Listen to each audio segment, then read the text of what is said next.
It's Richard Calhoun, Creekside Realty, 40 years of experience selling real estate here in Silicon Valley. We're here to talk about the marketplace.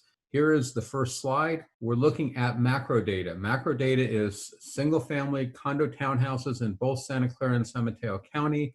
We're looking at the total available inventory. My total available inventory definition is different than most. I do not include any contingent offers. So those don't count as inventory as the MLS does. The pattern on the next slides will be all the same. The blue is the actual data for this year, and the gold line or the orange line is the 5-year median. And keep in mind the 5-year median that we're talking about is 2015, 16, 17, 18, and 19. Those were 5 great years. We have a little bit more inventory now than we typically do. You'll notice that the normal inventory is falling down. We are basically going flat. That's actually good because we have a shortage of inventory, but we have more inventory now than we've had for the last several years. So we need to, and we've had basically the normal amount of inventory. So when people talk about the market, it's really not the lack of inventory because we've had the same inventory we normally do. Now let's look at the new listings only. These are listings that came onto the MLS in the last week. Again, the blue line is the data. So this was a week ago. The data point's right here for this week. So it's right here this week. So you're above the red horizontal line. You're way above the orange, which is why the red line's above. So the orange line, or the gold line, I guess I should stick with, the gold standard is down here. So you're quite a bit of higher. So you've had a lot more listings. What does that mean in magnitude? Well, if you come back over here, normally we have 400 listings coming on the market. If you come up here, you say, oh, it's about 550. So we had 150 more listings come on the market in the last week than we would expect. That's going to be a problem down the road unless we don't have a lot more buyers coming on the marketplace, which it appears that we're doing, and we'll get there pretty quickly. Here we are. Number of new offers accepted. Here's the gold standard, down somewhere around 40 offers a week. Where are we? We're up here about 525. So I'm getting about 550 new listings on the market. I'm selling about 525. My inventory is going up by about 25 a week. Not a huge issue, but it's just a marketplace we haven't been in for. What's really interesting is look how rapidly the normal decline is. There's no indication that we're in a decline. Holidays this year have had a less impact than they have normally. We may see inventory stay fairly consistently. The reason holidays aren't having an impact, in my opinion, is with shelter in place, people are not getting into the holidays, and therefore they can continue with their real estate needs. Now we look at days of unsold inventory. This is how fast the market's moving. Same concept. And then on this graph, the lower the line, the faster the marketplace. So the blue's down here, it's below the gold standard. So you have a faster marketplace than you normally do. Now, what's interesting is even though I just finished talking about having 25 more listings coming on the marketplace, the decline here is still declining. So there must be and there has to be a lag time. The lag between this week's new listings and this week's offers are actually have to be more closely associated with last week's new listings. And that's how you can be having that 25% new listing incrementing while your DUI is decreasing. So you have to shift, just like with closings. Closings shift by about 35 days. Offers shift by about 1 week from the new listings that come on the marketplace. Now we're looking at the closings. This is a little less relevant for what's happening in the marketplace today, but this is where we find out how much overbidding there was and that kind of stuff. So again, the blue line is right here. The gold standard's right here. They're pretty close together, but we are closing more transactions. And we've been closing more transactions, maybe since week 35. From week 35 back to about week 25, it was the normal number of closings. It's only between week number 10, or actually closer to 11, about here, beginning of shelter in place, so 11 through 25, where we weren't closing as many. So there's a lot of volume missing here, but we're starting to pick it up through here. So we're still in the hole, and the big catch up is right here. But this surplus is a lot less than this deficit. So we're still behind from where we should be, but we are regaining some of that lost transactions and some of that dollar volume. Now we're looking at the expired listings. If you look at this, the expired listings down here were pretty nominal. They went up here and now they're coming back and becoming nominal. How do you explain that, Richard? I think it's pretty straightforward. We had shelter in place. A fair number of listings came off the marketplace as withdrawn listings. Those are off the marketplace. They're not going to sell. They all have expired listing dates. The MLS, in their wisdom, which I don't always agree with, now counts those as expired listings when that expiration date occurred. There weren't any expiring real close to shelter in place because they would have already sold. So it took a little while. Then we're working through all the expireds. Now we're to the point where there's not as many expireds going back, so we're pretty much normal. But the concept, again, is the same. The blue line is the data. The gold line is the 5-year median. You'll see that we have huge spikes. That's because the end of the month is when a lot of listings expire. Sometimes, like from here to here, you're shifted by a week, and that's just a calendar event. That's why I do most of my statistics on a weekly basis instead of on a monthly basis. The weekly basis allows you to see trends a whole lot better than monthly. Now we're on to the number of new cancels. These are sellers that are giving up. This is what I mentioned briefly. You can see the big spike here. But basically, once we got past the initial shock of shelter in place, the number of canceled listings is essentially right on the normal, which is sort of what you'd expect when you're in a strong market and you're comparing it to 5 strong years. And then you have the withdrawn listings. The first thing you'll notice, I don't have any comparison. And again, that's because once a listing's been withdrawn and the expiration date arrives, they move it to an expired listing. So historically, you have no withdrawn listings, which is why part of the reason I think it's wrong to move them. I think they should stay as withdrawn listing. If you look at this, we're down here somewhere around 20. We're normally maybe around 25. I have no idea what the normal number is, but 25 listings out of 2,000 is a fairly small number. I have no reason to believe this is higher than normal because we're in a strong marketplace. Withdrawn listings are such a small part of the marketplace. It's something I haven't historically followed. Now what I've done here is I've put everything together on one graph. So if you look, the blue line is now the percentage of available listings. So you can see we're above 100% available listings.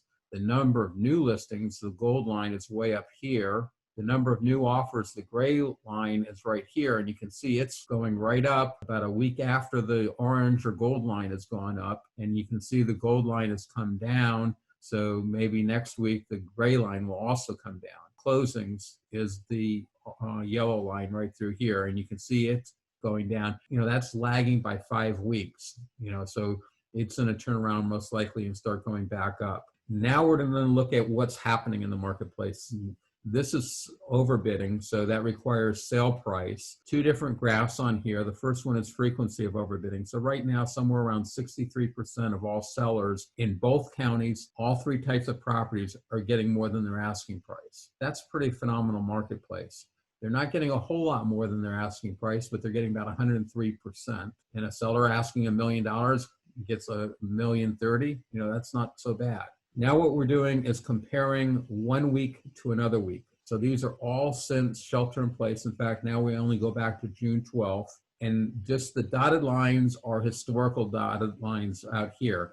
So we'll start up with the highest. This is the best month we ever had, and that was April of 2018. This is the best October we had, which was October of 2017. Both of these curves, as well as the blue ones down here, which is the worst month we ever had, which was December of 2001, and the worst October we had was October of 2001.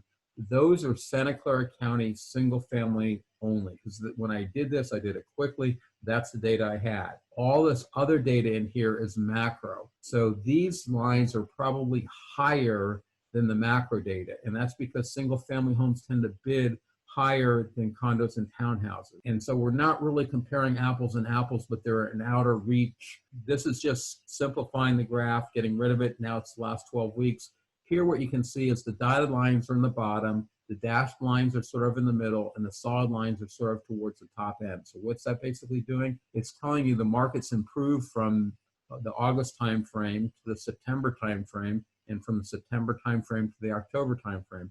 And if you look at it, the red line is the highest line. That's the best week we've had so far. So the market is continuing to improve. I expect this to go up because typically what happens in the real estate market is when you have an insult to the marketplace, whether it's 9/11, high inflation, mortgage meltdown, buyers go, wow, we could actually not necessarily always go up in price. We might go down. So instead of paying 120% over asking price, they may only bid 110%. That mentality lowers the overall curve, which keeps it down. I don't think the market's really necessarily improving because the market can improve from really where we've been since shelter in place was released. Buyers are getting more confident that the prices are going to continue to go up, so they're loosening their purse strings. And I think it's that loosening of the purse strings that's causing the improvement based on this one metric. This is giving you the different areas over here, your different counties, single-family homes in Santa Clara County, single-family homes in San Mateo County, condos and townhouses in Santa Clara County, followed by San Mateo at the bottom. And basically what I do is the first group is before shelter in place. This is the last Friday before shelter in place was announced. What were the market conditions? This is where we are now. And if it's red, that means that was basically a seller's marketplace. White means it's a balanced marketplace, and a blue, if there was one, and I don't see it, oh, here's a blue one over here, that means it was a buyer's marketplace. The third column says the change between before shelter in place and now, does it favor the seller or the buyer? And if it favors the seller, it's in red. If it favors the buyer, it's in blue. If it's the same, it's in white. And you can see basically the market in single family is fairly favoring the seller. Where it's hitting a little bit is Los Altos and Palo Alto. And what's basically happening, in my opinion, based on the data, is buyers are no longer paying a premium to live in real convenient locations. People are moving from Los Altos, Palo Alto to Saratoga, Los Gatos because you get a little bit more house for your money. The commute is a little bit longer, but the commute's not so bad now that not everybody's commuting in every day. It's going to be interesting if we ever get back to normal. And a lot of people are saying we're shifted dramatically and will stay shifted. And I think to some degree that's true. People that can work at home are going to be resistant to going back into the office, I think, every day after they've shown their bosses that they can work from home. So that's the concept. You can look at frequency of overbidding here. It's basically a red hot marketplace. Most of these numbers are in 60. Right here, the moderate low in Santa Clara County is 81% of the sellers are getting more than their asking price. Again, the thing that sticks way out is the Los Altos, Palo Alto area, and also the Menlo Park, Atherton area in San Mateo County. Also come down to condos and townhouses. Notice that they're doing a lot, not worse, because for 50%, close to 50%, 45 to 48% of the sellers getting more than their asking price. You can't complain, but it's clearly not above 50%. Also in San Mateo County and in the expensive areas in Santa Clara County, the market is actually favoring the buyer. In other words, the percentage of overbidding, the frequency of overbidding percentage is now lower than it was before shelter in place. So you can see, and I think that's because people are now willing to travel to get that single family home into more privacy than buying the condo townhouse close to work. And then we talk about the magnitude of overbidding. Here is the concept's the same. Anything over 101% is a seller's marketplace. Anything from 99.5% to 101 is a balanced marketplace, and anything under 99.5 is a buyer's marketplace. And then finally, if you own real estate, what you're worried about is prices, and you can see prices are up everywhere except for the expensive area in San Mateo County. The condo market is pretty flat. It is somewhat interesting is even though the San Mateo condo marketplace is slower than the Santa Clara, their prices are up where Santa Clara prices are flat. It's just, I think, more statistical fluctuation than anything else. Now we'll get into the heat maps. This is single family homes. I do believe I'm starting to get a handle on this incorrect intensity of blue. It should be blue, but it shouldn't be that intense of blue. Anyway, what this does is it shows days of unsold inventory. The redder the market, the hotter, the faster the pace of the marketplace. The cooler, the slower the marketplace. A white, like in Palo Alto, Los Altos, is a balanced marketplace. You can see the actual numbers here. I get the leading numbers a little truncated, but most of them are readable. And you can see between 50 and 70 is no color. So if you go up to Los Altos and Palo Alto, it's apparently a very faint red because it's at 49, but you really can't see it. I'd almost say it's white. But the intenser the red, the hotter the marketplace, the intenser the blue, the cooler the marketplace. Same concept here as frequency of overbidding. You can see the different changes. This is, again, single family homes. I dropped out the condos and townhouses because I didn't want to mix them. Here I use 42.5 for the no color. So above 42.5, you start going to red. Below 42.5, you start going to blue with no area of no color. It just simplifies my data. Overbidding here, 100 is no color. Above 100 is red in color. Below 100 is blue in color. You can quickly see there isn't a single thing below 100, so there's no blue on the graph.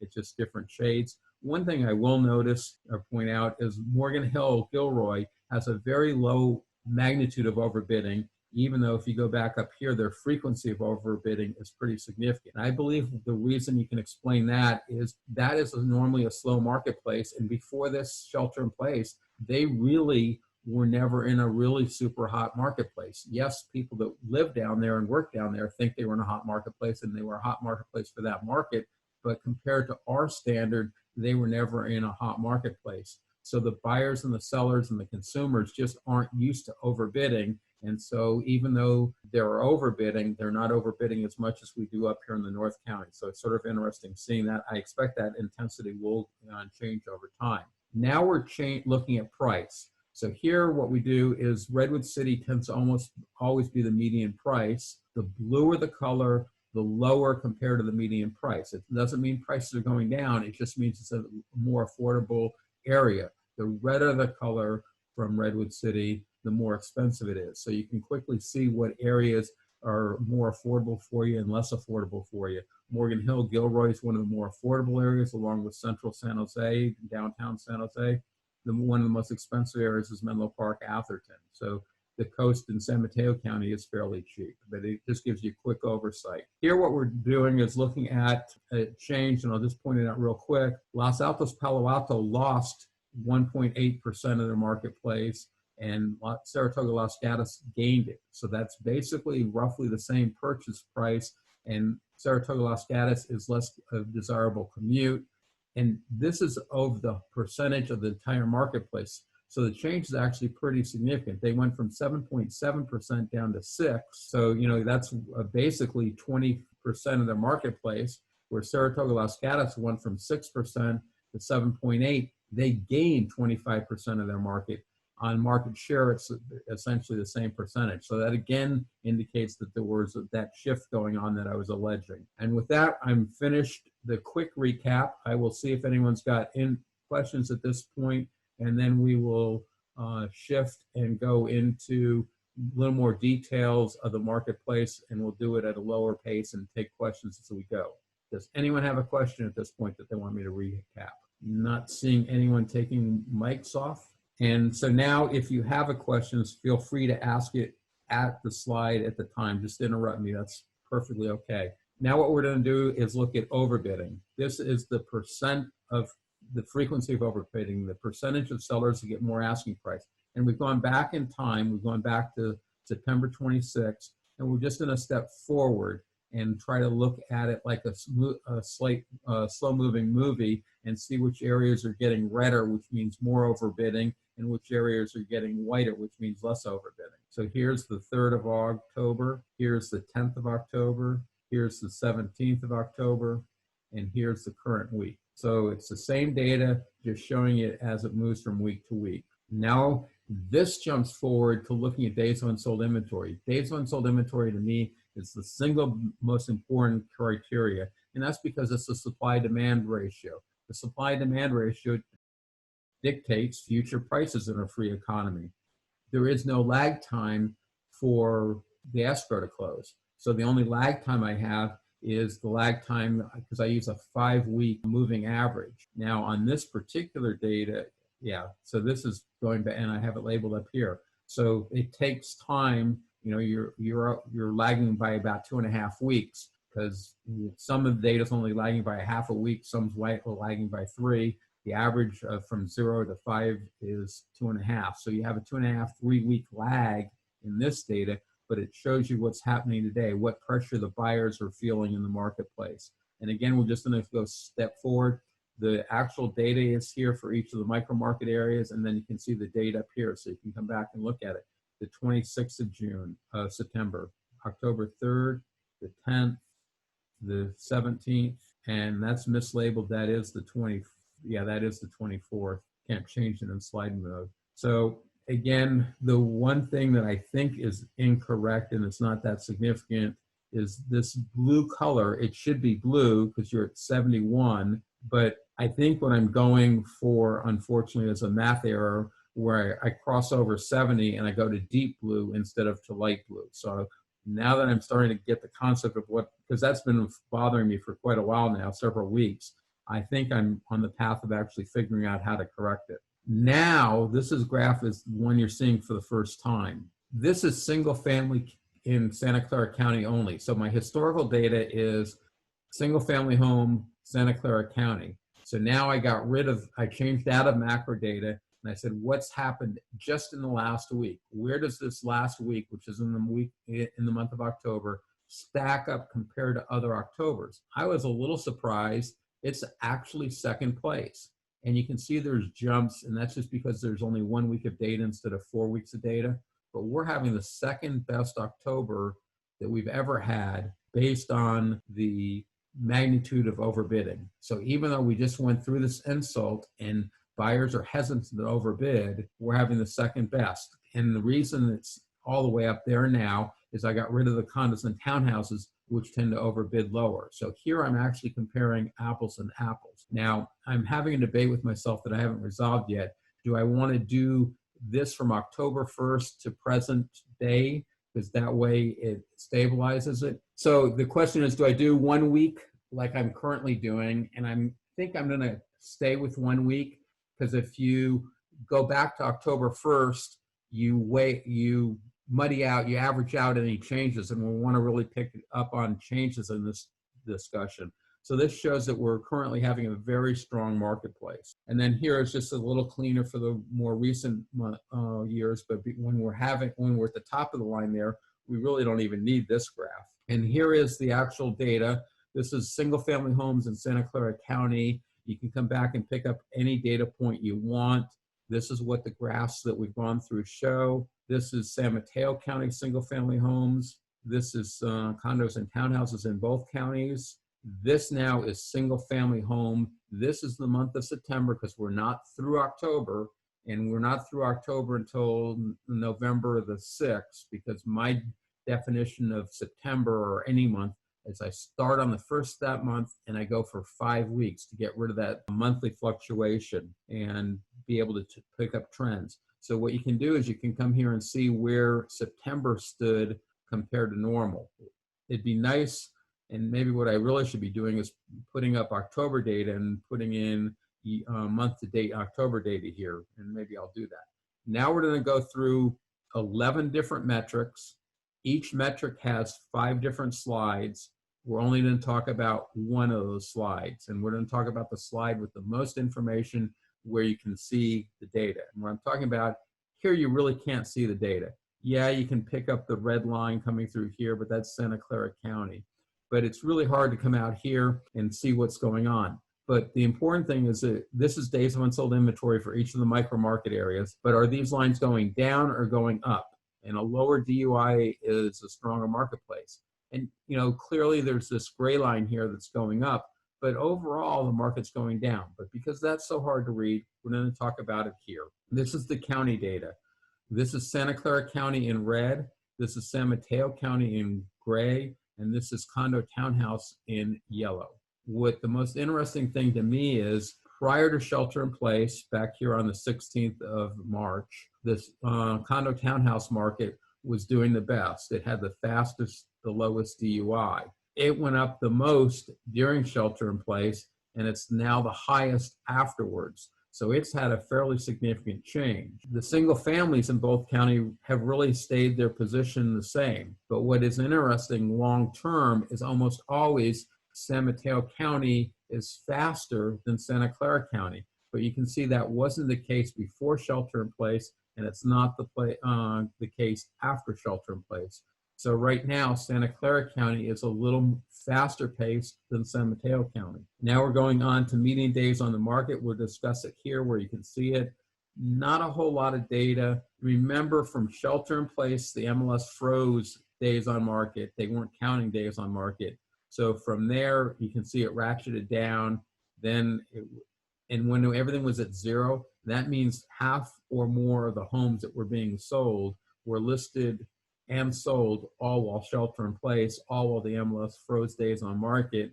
So you had 0 days on the market. Then it rapidly climbed up. And once you leveled off, the data now would reflect what's happening in the marketplace. So if this data was going down, like the red line is, which is single family homes in Santa Clara County, the market's been improving. The other two, San Mateo County and condos and townhouses, have been pretty flat. So I'm not sure you can really see anything. This is included because everybody talks about days on market. Most people talk about average days on market, which is very misleading in my opinion. Median is more significant because it tells you when half the sellers have sold. How long does it take half the sellers to sell? If you have one seller that's asking a ridiculous price and sells finally after the market catches up to them after a year on the market, that's 365 days. If you're selling half your homes in under 10 days, that one listing at 365 really brings up your average. Now we're looking at current inventory.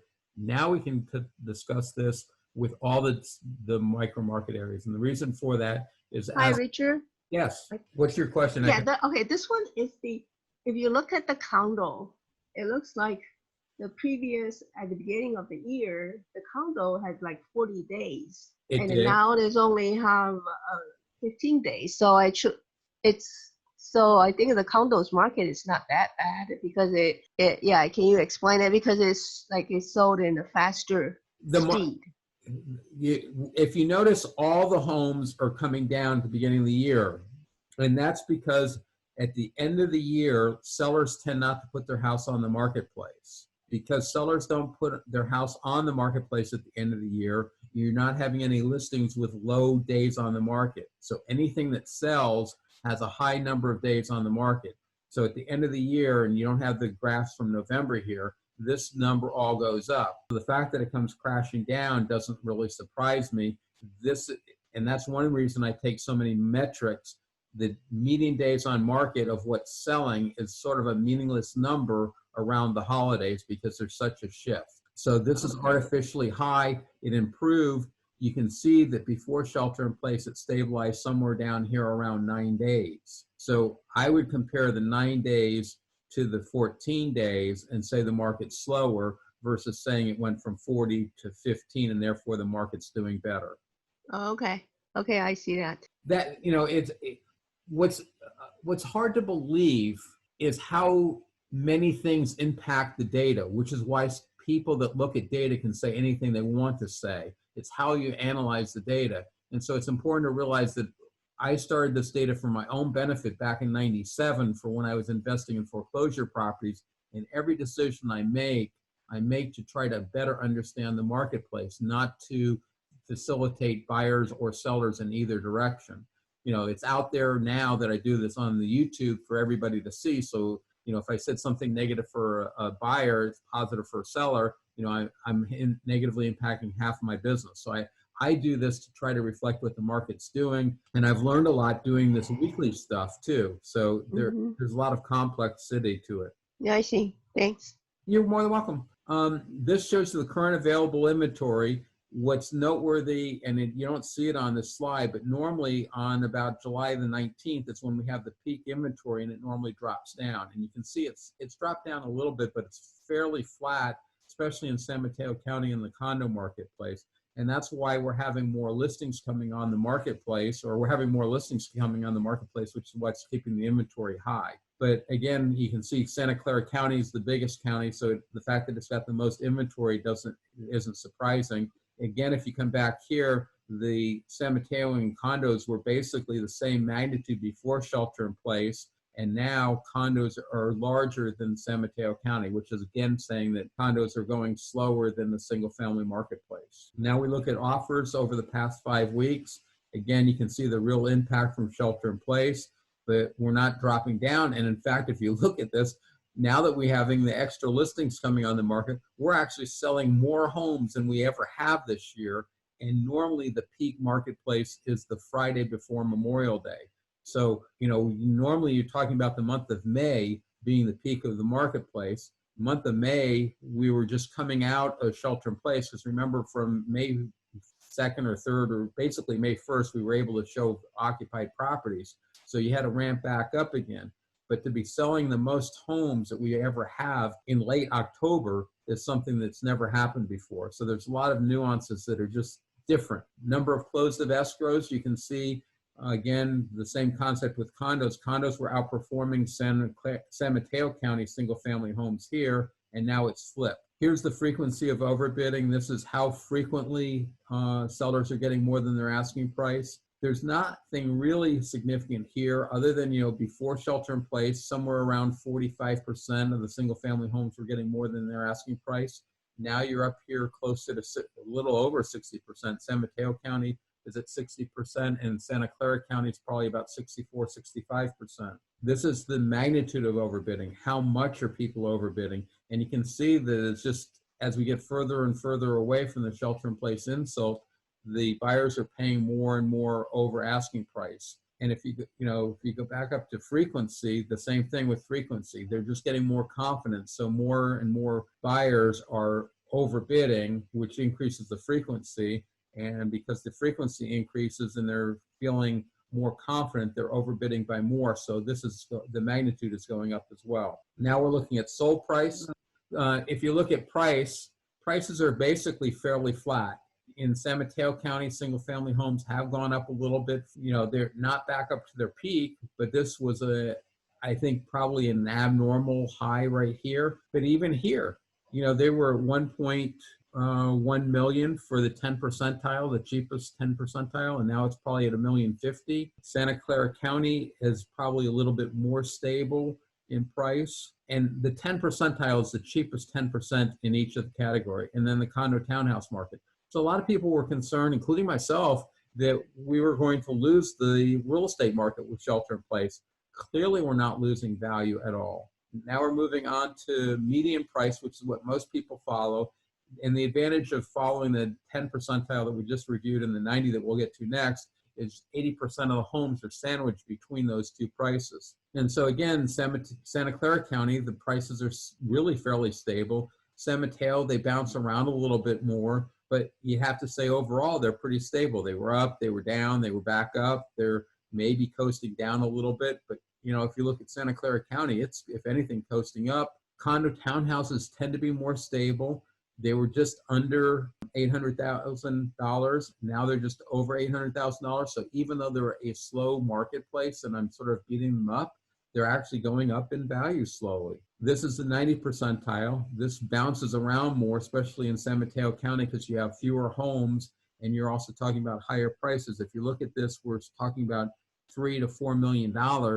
So the prices jump around from week to week a little bit more. But again, there is clearly no indication that prices are dropping. And if anything, they're slightly increasing. Santa Clara County is probably the clearest and it's the biggest data set. It basically went from somewhere around here, 275, and now you're, at 3 million or slightly over. And this is the most expensive 10%. So, and that's why it's a 90 percentile. So, people say $3 million in Santa Clara County. What is that? Well, that's what the top 10% of the people are paying, that and more. Now we look at duration of escrow, sort of a meaningless number, but you can see the impact here. We were sub 30 days in escrow, and now we're all at 30 days. So, it is taking a little bit longer to close escrows. I've always been a fan of doing a little bit longer escrow and know when, be able to plan and not have as much stress, but, that's up to the principals on what they want to do. And that recaps the weekly data. Just to recap, you can join the YouTube channel archive by going to tinyurl/RE Market Graphs. If you add on the date later today, you'll get this particular episode. If you want the handout, which is posted, I try to get that out about 8:45 so you can pull it out and look at it ahead of time if you want. You just add the word handout and the 8-digit date code at the end of it. And future Zoom meetings is probably the URL you use to get here, which is tinyurl/RE Market Graphs 2020, and that will change to 2021 next year. With that, does anyone have a question? Well, in that case, thanks for joining and hope to see you next week. Take care, everybody. Okay, thank you, Richard. You're welcome. Bye-bye. Bye.